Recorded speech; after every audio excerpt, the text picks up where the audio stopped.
Isang bagay na napansin ko sa lahat kamakailan ay, pag iwinasto sila sa pagkakamali sa tungkulin o kaya'y inalis, hindi nila yung nagagawang tanggapin ng maayos. Kundi, nag-aalala silang malalantad sila. Nagiging pasibo sila sa tungkulin at di makapagbayad ng halaga. Di na sila maagap na nagsisikap. Oo nga. Sa ganitong klaseng panahon, kundi tayo nagninilay at kinikilalang sarili natin o hinahanap ang kalooban ng Diyos, kundi napipigilan ng kinabukasan natin, nabubuhay sa maling pag-unawa sa Diyos. Pinipigil tayo nito sa pagpasok natin sa buhay. Dapat nating hanapin ang katotohanan. Tama yan. Dinaranas ko to mula nang mawala ang tungkulin ko kamakailan. Kung ganun, bakit hindi tayo magbahagi ngayon tungkol dito? Sige. Mauuna na ako sa sarili kong karanasan. Sige. Noong buwan ng Abril taong 2017, nagka-high blood pressure ako. Kaya ipinahinto ng leader ang tungkulin ko para makauwi ako. Talagang sumama ang loob ko. Naisip ko, matatapos na ang gawain ng Diyos. Kaya kailangan kong gumawa ng tungkulin at ng kabutihan. Kung wala akong gagawing tungkulin, magkakaroon ba ako ng magandang hantungan? Ang lahat ba ng taon ng pagsisikap at pagbabayad ng halagay mauuwi lang sa wala? Isinara ko ang klinika ko para tumutok sa tungkulin ko. At dinahadlangan ng asawa ko ang pagsunod ko sa Diyos. Ngayon divorced na ako, walang pamilya. Lagi akong sinusundan ng CCP.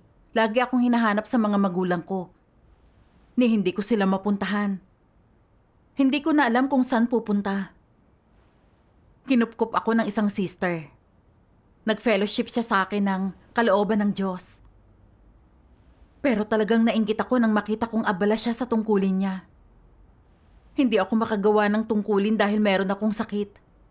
Hindi kaya ginagamit ng Diyos ang sakit ko para kunin ang tungkulin ko't ilantad ako? Nang lambot ang katawan ko nang maisip ko yon. Naging miserable ako't nawala ng pag-asa. Lumitaw din ang mga maling pagkaunawa at reklamo ko sa Diyos. Binitawan ko na ang lahat at dumanas ng hirap ng di nagrereklamo. Paano ako humantong sa hindi ako pinapayagang gumawa ng aking tungkulin? Simula nun, di ko na maintindihan ang mga salita ng Diyos at di ko alam ang sasabihin sa panalangin. Di ako makakain at hindi makatulog. Nasa ganoong kadiliman ako na naisip ko nang maghanap ng trabaho. Nang makita niya akong ganon, iwinesto ako ng sister. Di ka talaga nagbabasa ng salita ng Diyos at iniisip mo pang ang kumita. Talagang naging ibang tao ka na. Hindi mo hinahanap ang katotohanan. Talagang napakahirap para sa akin na marinig yon. At nanalangin ako sa Diyos. Diyos ko, hindi ko alam kung paano ko daranasin ito. At di ko alam kung ano ang landas ko sa hinaharap. Nabubuhay ako sa kadiliman at miserable ako. Patnubayan mo akong malaman ang iyong kalooban. Paano ka nakawala sa kalagayang yun matapos nun? Nanalangin ako at nagsaliksik nung mga sumunod na araw. Isang umaga, biglang pumasok sa isip ko ang mga salita ng Diyos. Taglay mo ba ang mukha ng isang magtatamo ng mga pagpapala? Agad kong binuksan ang computer ko para hanapin ang mga siping yon. Panoorin natin yon. Sige. Sabi ng makapangyarihang Diyos, makalipas ang ilang libong taon ng katiwalian, manhid at mapurol ang pag-iisip ng tao. Siya'y naging isang demonyong kumakalaban sa Diyos hanggang naitala na sa mga aklat ng kasaysayan ang pagiging mapanghimagsik ng tao tungo sa Diyos at kahit ang tao mismo ay hindi kayang ipaliwanag ng buo ang kanyang ugaling mapanghimagsik. Sapagkat ang tao ay nagawang tiwalina ng husto ni Satanas at nailigaw na ni Satanas na anupat hindi niya nalalaman kung saan tutungo. Kahit sa ngayon, pinagtataksilan pa rin ng tao ang Diyos. Kapag nakikita ng tao ang Diyos, nagtataksil siya sa Kanya. At kapag hindi niya nakikita ang Diyos, siya'y pinagtataksilan pa rin niya. Mayroon pang iba na, bagaman nasasaksihan na ang mga sumpa ng Diyos at puot ng Diyos, pinagtataksilan pa rin siya. Kung kaya't sinasabi kong nawala na ng katinuan ng tao ang orihinal nitong gamit at na ang konsensya ng tao gayon din ay nawalan ng orihinal nitong gamit. Ang taong nasisilayan ko ay isang hayop sa anyong tao. Isa siyang makamandag na ahas.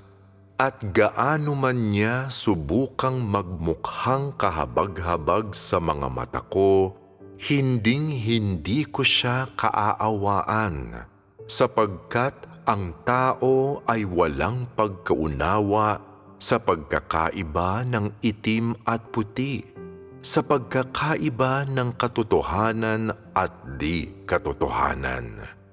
Masyadong namanhid ang katinuan ng tao, ngunit patuloy siyang naghahangad na magkamit ng mga pagpapala. Masyadong walang dangal ang kanyang pagkatao, ngunit naghahangad pa rin siyang taglayin ang kataas-taasang kapangyarihan ng isang hari. Kanino kaya siya magiging hari sa gayong katinuan? Papaano siya mauupo sa isang trono sa gayong katauhan? Tunay na walang kahihiyan ang tao. Siya ay isang palalong kahabag-habag.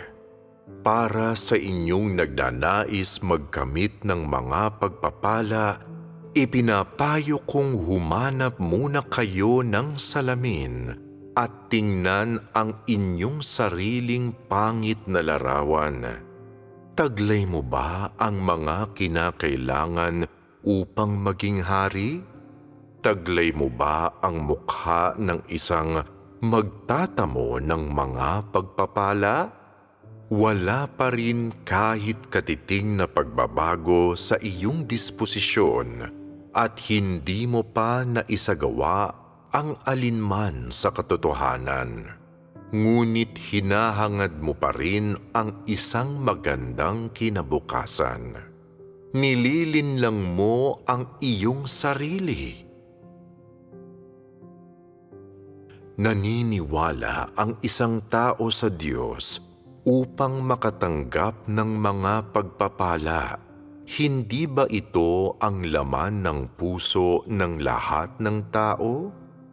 Kung wala ang motibasyong ito na tumanggap ng mga pagpapala, ano ang mararamdaman ninyo?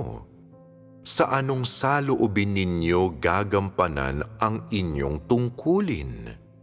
Kung aalisin ang motibasyong ito, o kung ang mga tao na mismo ang tumigil sa pagnanais nito at sukuan ito, kung gayon marami sa kanila ang gaganap ng kanilang tungkulin nang walang kasigla-sigla at mararamdaman nilang wala nang silbi pang maniwala sa Diyos.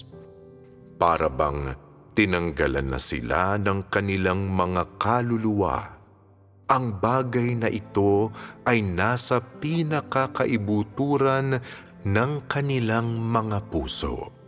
Marahil habang ginagampanan nila ang kanilang tungkulin, o isinasabuhay ang buhay iglesia, nadarama nila sa kanilang kalooban na hindi na sila nauudyukan pa ng pagtanggap ng mga pagpapala.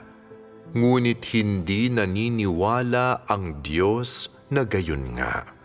Tumitingin ang mga tao sa panlabas nilang kaanyuan at pakiramdam nila sa kanilang sarili ay mabubuti sila at iniisip na nagbago na sila. Iniisip nila na dumaan na sila mula sa yugto ng marubdob na damdamin tungo sa yugto ng paghahangad sa katotohanan sa pagganap nila ng kanilang tungkulin na hindi na sila umaasa pa sa marubdob na damdamin o sa panandaliang simbuyo upang gampanan ito, kundi nagagawa na nilang hanapin ang katotohanan at magsumikap na gampanan ang kanilang tungkulin nang naaayon sa pamantayan habang ginagampanan ito. At palagi nilang nililinis ang kanilang mga sarili upang mabigyan nila ng kaluguran ang kalooban ng Diyos at maging katanggap-tanggap bilang mga nilalang, at may kakayahan din silang magpasakop kahit papaano.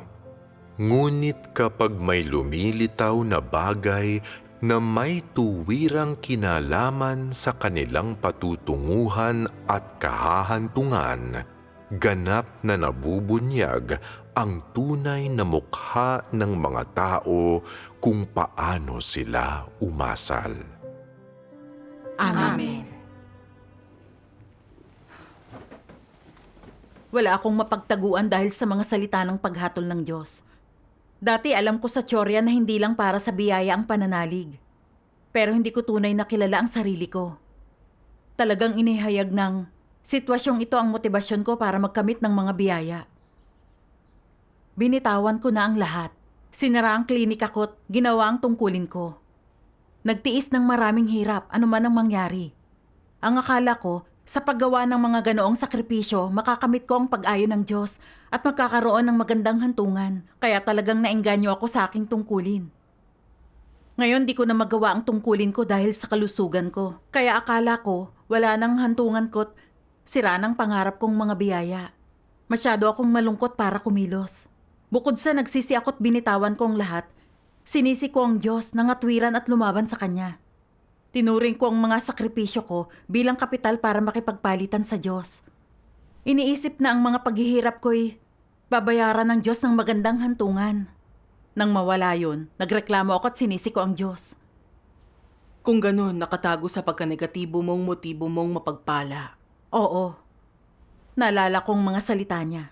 Ang pananampalataya niyo sa Diyos ay para gamitin siya upang makamit ang layunin niyo. Di ba to katotohanan ng paglabag niyo sa disposisyon niya? Tama yun. Nagniningning ang disposisyon ng Diyos sa mga salita niya. Ang pananaw na yon sa pananalig ko'y nakikipagtransaksyon sa Diyos. Dinadaya siya, ginagamit siya para magkamit ng biyaya. Oo. Nilalabag nun ang disposisyon niya. Oo. Ang mga sakripisyo ni Pablo ay para humingi sa Diyos ng korona ng pagiging matuwid. Nilabag nito ang disposisyon ng Diyos at pinarusahan siya. At matapos akong gumawa ng ilang sakripisyo, humingi ako ng pag-ayon at mga pagpapala gaya niya. Nang hindi ko nakuha ang aking hinahangad, sinisi ko ang Diyos at inisip kong pagtaksilan siya. Nasaan ba ang katwiran at konsyensya ko? Ang gaya kong kauri ni Satanas na nangangarap ng biyaya ay labis na walang kahihiyan. Kung di ako pinigil ng kalusugan kong gawin ang tungkulin ko, hindi ko makikita ang mali kong gawain sa aking pananampalataya, kundi mananatiling tinatahak ang maling landas. Sa huli ay magwawakas din na gaya ni Pablo. Tinakot ako nito ng kaunti. At napagtanto kong ang pag-aayos nito ng Diyos ay ang pag-ibig at pagliligtas niya sa akin. Totoo. Napuno ako ng pagsisisi nang maunawaan ko ang kalooban niya. At umiyak ako habang nananalangin. Diyos ko, salamat sa pagliligtas mo. Kung wala ang ganitong paglalantad, mapupunta ako sa impyerno nang hindi ko alam kung bakit. Oo nga. Diyos ko, gusto kong magsisi sa'yo at tumigil sa paghahanap ng biyaya. Gusto ko nalang maghanap ng katotohanan at iwaksi ang tiwali kong disposisyon. Paano ka nakapasok matapos yun? Nagbasa pa ako ng mga salita ng Diyos matapos manalangin.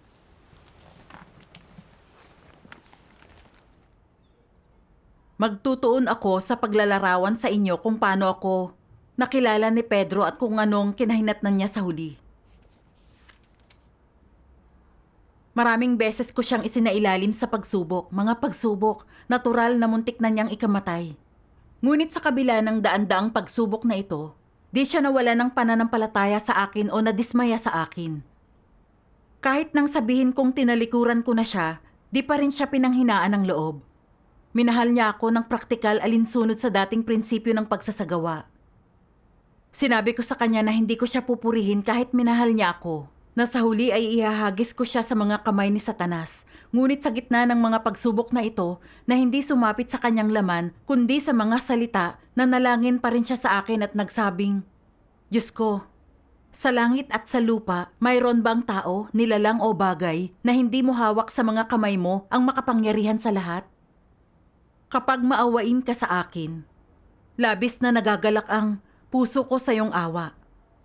Pag hinahatulan mo ako, di man ako karapat-dapat, lalo kong nadarama ang pagiging di maarok ng mga gawa mo.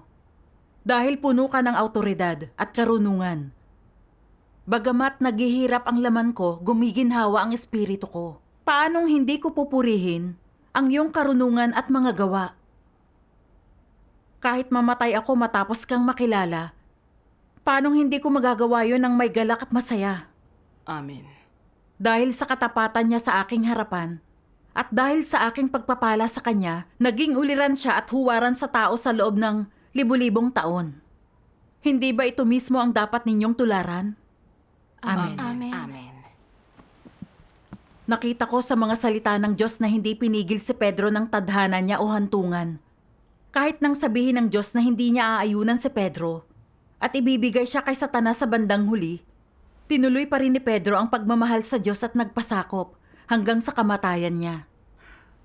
Walang anumang transaksyonal o adulterasyon sa pag-ibig ni Pedro para sa Diyos. Yun ay tunay na pag-ibig at pagsunod. Oo nga. Nagkalandas ako ng pagsasagawa sa salita ng Diyos at naging handang mahalin ang Diyos gaya ni Pedro, natahakin ang landas ng pagbabago ng disposisyon. Paano man ako tratuhin ng Diyos, anuman ang maging hantungan ko, pasasakop ako sa tuntunin ng Diyos at gugugol ng sarili para sa Kanya. Hindi ako nakagawa ng tungkulin ko sa iglesia kagaya ng dati. Pero tinatamasa ko ang panustos ng mga salita ng Diyos at nagkaroon ng ilang karanasan. Kaya masusulat ko ang natutunan ko at makakapagpatotoo sa Kanya. Paggawa rin ito ng tungkulin ng isang nilalang. Oo nga. Nakakatuwa yun. Oo nga. At tungkulin din natin yun. Mas pinapayapa ko na ang sarili ko sa harap ng Diyos. Pinagninilayan ang salita niya at nagsusulat ng mga patotoong karanasan. Naramdaman kong mas napalapit ako sa Diyos at tinigil ko na ang pagkabalisa tungkol sa aking kinabukasan. Nakaramdam ako ng matinding kalayaan. Salamat sa Diyos. Matapos ang kaunting pagpapagaling, naging normal din ang blood pressure ko at nagpatuloy na ako sa paggawa ng tungkulin.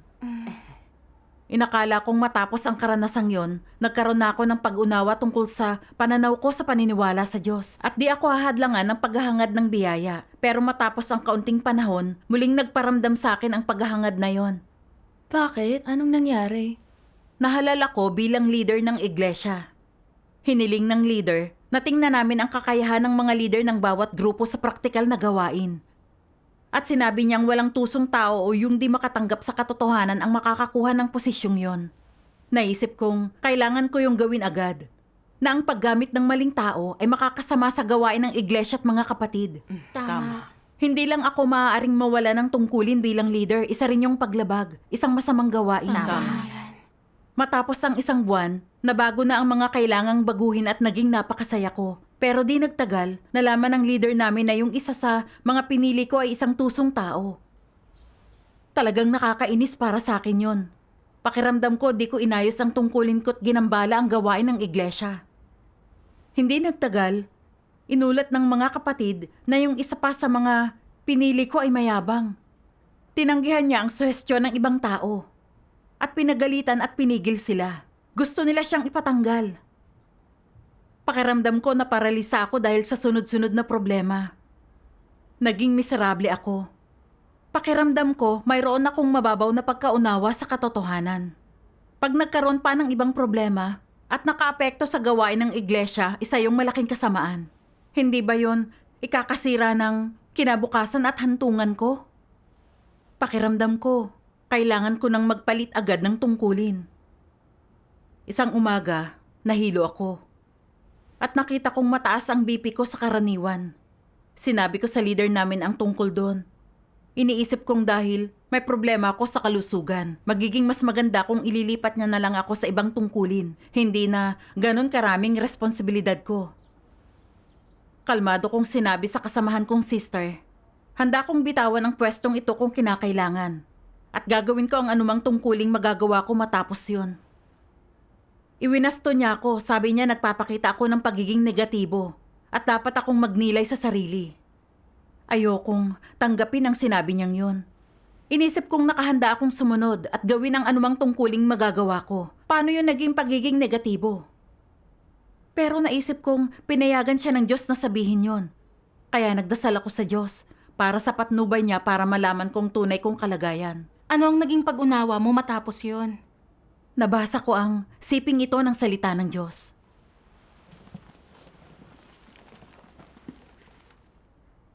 Paano man sila sinusubukan, hindi nagbabago ang katapatan ng mga taong may Diyos sa puso nila.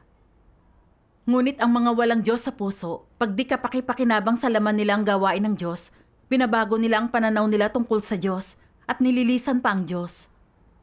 Ganon ang mga hindi maninindigan sa katapusan, na naghahanap lang ng biyaya ng Diyos at di nais na gumugol ng sarili at ialay ang sarili sa Diyos.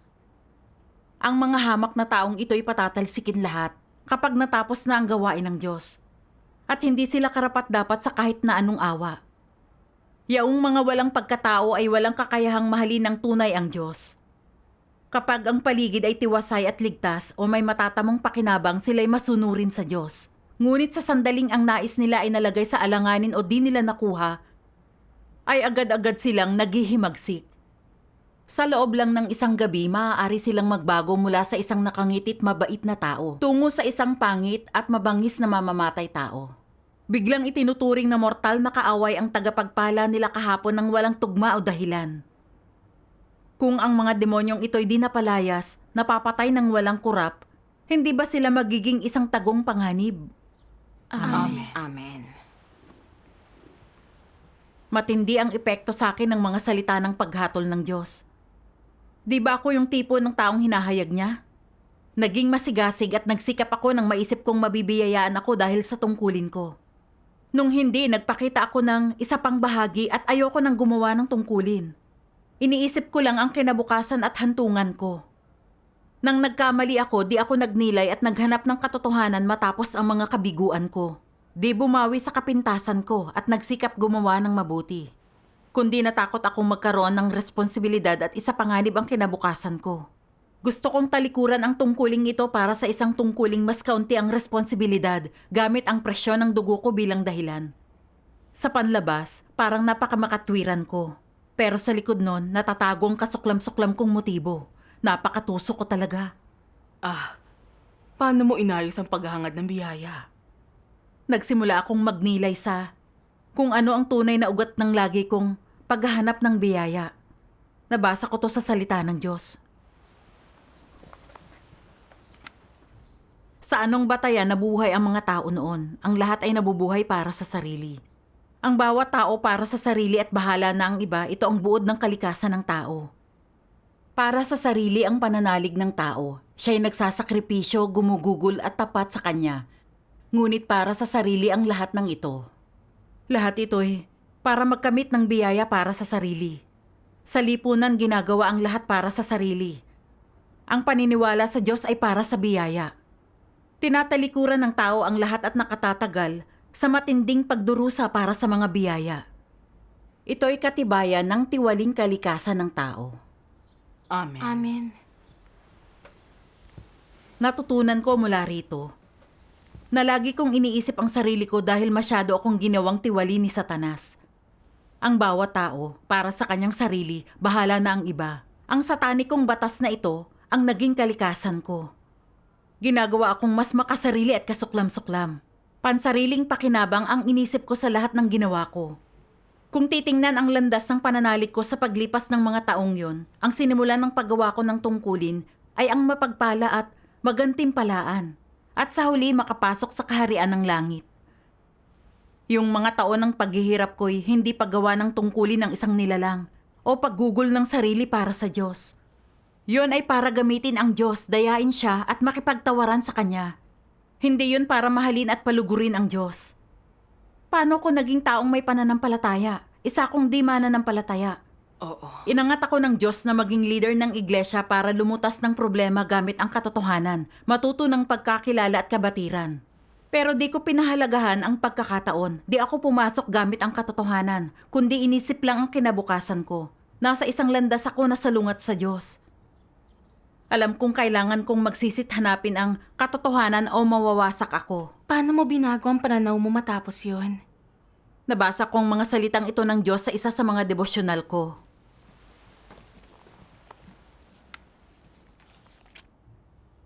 Ang tanging dahilan na ang nagkatawang taong Diyos ay napatungo sa laman ay dahil sa mga pangangailangan ng tiwaling tao.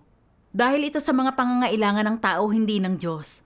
At ang lahat ng pagpapakasakit at pagdurusa niya ay para sa sangkatauhan. At di para sa kapakanan ng Diyos mismo. Walang kalamangan, kahinaan o pabuya para sa Diyos.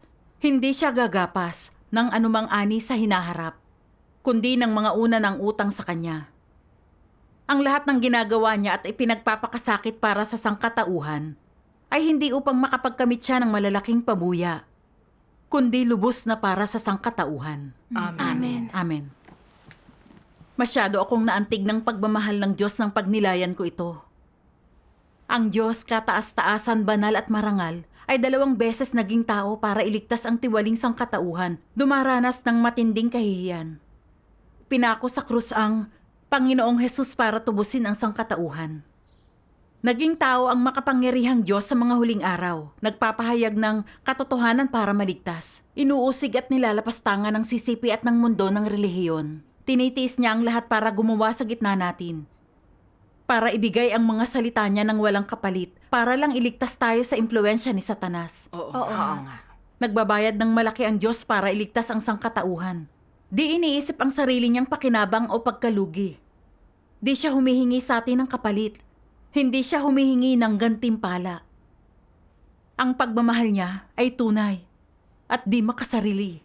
Ang ganda at ang buti ng diwa niya. Siya nga. Tapos kung titingnan ako, sabi ko gusto kong palugurin ang Diyos.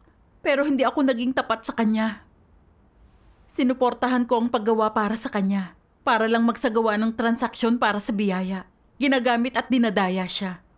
Nakita ko kung gaano kamakasarili at kahiya-hiya ako. Wangis ni Satanas ang sinasabuhay ko. Ang isang taong kagaya ko na lumalaban sa Diyos ay di magkakamit ng pag-ayo ng Diyos anumang sakripisyo ang gawin. Nabasa ko rin ito sa mga salita ng Diyos. Bilang isang nilalang ng Diyos, dapat hangaring gampanan ng tao ang tungkulin ng nilalang ng Diyos. At hangaring mahalin ang Diyos nang hindi pumipili ng iba pa. Dahil karapat-dapat siya sa pagmamahal ng tao. Ang mga naghahangad na mahalin ang Diyos ay di dapat maghangad ng pakinabang o maghangad ng inaasam. Ito ang pinakatamang paraan ng paghahangad. Amen. Nakita ko sa mga salita ng Diyos na di dapat magkaroon ng pananalig ang mga nilalang para sa biyaya. Ang pagmamahal sa Diyos at tamang paggawa ng tungkulin lang ang tanging buhay na may kahulugan. Ito ang ipinananalangin ko sa Diyos. Diyos ko, gusto ko nang iwan ang landas ng kasamaan, tumigil sa paghahanap ng biyaya. Ano man ang maging panghuli kong hantungan, gusto kong pagbutihin ang tungkulin ko para masuklian ang pag-ibig mo. Salamat sa Diyos. Nang naitama ko ang kalagayan ko, umayos na ang BP ko.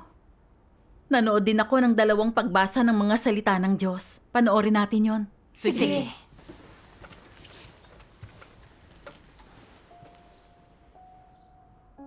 Walang kaugnayan sa pagitan ng tungkulin ng tao at kung siya ay pinagpala o isinumpa. Ang tungkulin ay kung ano ang nararapat tuparin ng tao. Ito ang tungkuling bigay sa kanya ng langit at hindi dapat umasa sa gantimpala, mga kondisyon o mga dahilan. Saka lamang niya nagagawa ang kanyang tungkulin. Ang mapagpala ay kapag ang isang tao ay nagawang perpekto at nagtatamasa ng mga biyaya ng Diyos matapos magdanas ng paghatol. Ang maisumpa ay kapag ang disposisyon ng isang tao ay hindi nagbabago matapos silang magdanas ng pagkastigo at paghatol. Iyon ay kapag hindi pa sila nagawang perpekto, kundi pinarusahan. Ngunit napagpala man sila o naisumpa, dapat tuparin ng mga nilalang ang kanilang tungkulin. Gawin ang dapat nilang gawin at gawin ang kaya nilang gawin. Ito ang pinakamaliit na bagay na dapat gawin ng isang taong naghahanap sa Diyos. Hindi mo dapat gawin ang iyong tungkulin para lamang mapagpala at hindi ka dapat tumangging kumilos dahil sa takot na maisumpa. Sasabihin ko sa inyo ang isang bagay na ito. Ang pagganap ng tao sa kanyang tungkulin ang dapat niyang gawin. At kung hindi niya kayang gampanan ang kanyang tungkulin, ito ang kanyang pagkasuwail. Sa pamamagitan ng proseso ng paggawa ng kanyang tungkulin, unti-unting nagbabago ang tao. At sa pamamagitan ng prosesong ito niya ipinamamalas ang kanyang katapatan. Sa gayon, kapag mas nagagawa mo ang iyong tungkulin, mas maraming katotohanan kang matatanggap at magiging mas totoo ang iyong pagpapahayag. Kung kaya man o hindi ng mga tao na matamo ang kaligtasan, ay hindi nakabatay sa kung anong tungkulin ang tinutupad nila, kundi sa kung naunawaan at natamo na ba nila ang katotohanan at kung kaya nila o hindi na magpasakop sa mga pagsasaayos ng Diyos at maging isang tunay na nilikhang nilalang. Matuwid ang Diyos at ito ang prinsipyo na ginagamit niya upang sukatin ang buong sangkatauhan. Hindi mababago ang prinsipyong ito at kailangan mo itong tandaan. Huwag mong isipin na maghanap ng iba pang landas o hanapin ang ilang bagay na hindi totoo. Ang pamantayang hinihingi ng Diyos sa lahat ng nakatatanggap ng kaligtasan ay hindi nagbabago magpakailanman. Nananatiling pareho ang mga iyon, maging sino ka man. Amen. Tinulungan ako nitong maunawaan na walang kinalaman ang tungkulin natin kung tayo ba ay pagpapalain o isusumpa sa huli. Ang susi sa lubos na kaligtasan ay kung hinahanap natin ang katotohanan at kung kaya nating baguhin ang disposisyon natin. Kung ano ang tungkulin ko't kailan gagawin ay pinagpapasyahan ng Diyos. At ang hantungan ko ay lalong nakabatay sa mga pagsasaayos ng Diyos. Oo. Ang dapat kong gawin ay tanggapin ang pangangasiwa ng Diyos at tapat na gawin ang tungkulin ko. Natanto ko ring wala akong katotohanang realidad at may malaking kakulangan. Kaya nilalantad ng tungkuling yon ang mga mali at mga pagkukulang ko. Ang paghahanap ng katotohanan at pag-unawa sa mga prinsipyong to'y makakapagpabuti ng kapintasan ko at tutulong sa aking lumago sa buhay. Oo. Nang makita ko ito, tinigil ko ang pag-aalala sa kinabukasan at ayoko nang magpalit ng tungkulin. Matatag akong gumawa, naghahanap ng katotohanan para ayusin ang problema. Dahan-dahang inunawa ang mga prinsipyo at unti-unting nabawasan ang mali ko sa tungkulin. Salamat sa Diyos. Ang pagsunod sa mga salita ng Diyos at di paghahanap ng biyaya sa aking tungkulin ay talagang nagpapalaya sa akin. Biniyayaan at inakay ako ng Diyos nang may paganda ng pagandang resulta. Salamat sa Diyos. Napakaganda ng karanasang ito. Ang pagbitaw sa paghahangad ng biyaya, hindi pagpapapigil sa ating hantungan, at paggawa ng tungkulin ng isang nilalang ay bunga ng paghatol at pagkastigo ng mga salita ng Diyos. Oo nga. Kapag ipakinabang ang paghatol at pagkastigo ng salita ng Diyos sa paglago natin. Oo. Salamat sa Diyos. Salamat sa Diyos. Salamat sa Diyos. Salamat sa Diyos.